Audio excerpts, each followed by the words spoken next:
মামলা হামলা না, আপনি যদি অন্তত মেরিয়ে না ফেলেন আমাকে এ পথ থেকে থামাতে পারবেন না। কুষ্টিয়া ৩ আসনের সংসদ সদস্য ও জামায়াত নেতা মুফতি আমির হামজাকে নিজ এলাকায় অবরুদ্ধ করে রাখার অভিযোগ উঠেছে ছাত্রদলের বিরুদ্ধে। আজ দুপুরে তার নিজ ভেরিফাইড ফেসবুক পেজ থেকে এক পোস্টে এ দাবি করা হয়েছে। ওই পোস্টে বলা হয়েছে, কুষ্টিয়া সরকারি কলেজ পরিদর্শনকালীন সময়ে সংসদ সদস্য মুফতি আমির হামজাকে অবরুদ্ধ করে রেখেছে ছাত্রদলের নেতাকর্মীরা। তাকে অবরুদ্ধের এই পোস্ট সামাজিক যোগাযোগ মাধ্যমে ছড়িয়ে পড়লে বিষয়টি নিয়ে ব্যাপক আলোচনা শুরু হয়। তবে ঘটনাটি সম্পর্কে এখনো পর্যন্ত প্রশাসন বা সংশ্লিষ্ট ছাত্র সংগঠনের পক্ষ থেকে আনুষ্ঠানিক কোনো বক্তব্য পাওয়া যায়নি।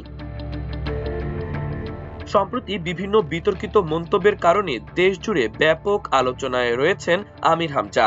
গত মার্চে বিদ্যুৎ, জ্বালানি ও খনিজ সম্পদ মন্ত্রী ইকবাল হাসান মাহমুদের বক্তব্য নিয়ে তিনি একটি বিতর্কিত মন্তব্য করেন। পরে ওই মন্তব্যকে কেন্দ্র করে ২রা এপ্রিল সিরাজগঞ্জ জেলা দায়রা ও জজ আদালতের অতিরিক্ত সরকারি কৌঁসুলি এবং জেলা আইনজীবী সমিতির সাধারণ সম্পাদক হুমায়ুন কবির বাদী হয়ে তার বিরুদ্ধে মামলা করেন।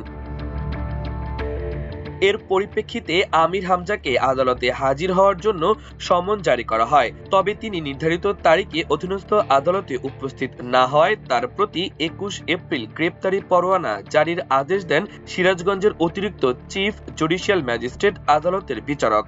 এই মামলায় জামিন চেয়ে আবেদন করলে গত ২৭ এপ্রিল হাইকোর্ট তাকে জামিন দেন। এরপর গত ৪ মে তিনি কুষ্টিয়াবাসীর উদ্দেশ্যে একটি ফেসবুক পোস্ট করেন। ওই পোস্টে তিনি লেখেন, বেশ কিছুদিন ধরে লক্ষ্য করছি আমি যখনই আপনাদের জন্য ভালো ভালো কাজের আঞ্জামা দিতে যাচ্ছি তখনই বেশ কিছু কুচক্রী মহল পিছন দিক থেকে টেনে হিচড়ে ধরার চেষ্টা করছে, আমার বিরুদ্ধে বিভিন্ন প্রোপাগান্ডা ছড়াচ্ছে। আমির হামজা বলেন, আসলে এই মুহূর্তে তাদের হাতে কোনো কল্যাণকর রাজনীতি নেই। তারা মানুষের জন্য ভালো কিছু করতে ক্যাপাবল নয়। সেজন্য আমার পথ আটকানোর চেষ্টা এখন তাদের একমাত্র রাজনীতি হয়ে উঠেছে, যার ফলে ক্ষতিগ্রস্ত হবে আমার কুষ্টিয়াবাসী।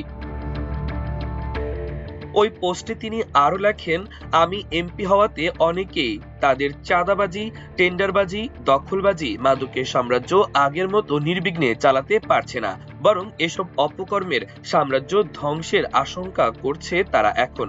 তিনি দাবি করেন বিভিন্ন সময় বিভিন্ন রূপ ধারণ করে মিথ্যা বানোয়াট তথ্য ছড়াচ্ছে। মাল্টিমিডিয়া ডেস্ক, আমার দেশ।